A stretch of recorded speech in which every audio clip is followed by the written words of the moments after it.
Hello, I'm Jakub. I'm level 3 mechanical apprentice, working on a high level of CAD. At the moment, I'm working on complex modelling on Fusion 360.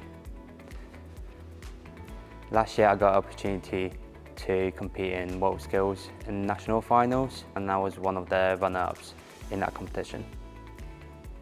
So following from that national competition, I am able to compete in UK squad selection event to be a part of UK squad.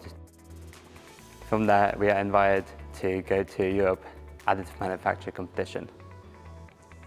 So to prepare myself for that competition, I'm working on a large-scale model of Millennium Falcon.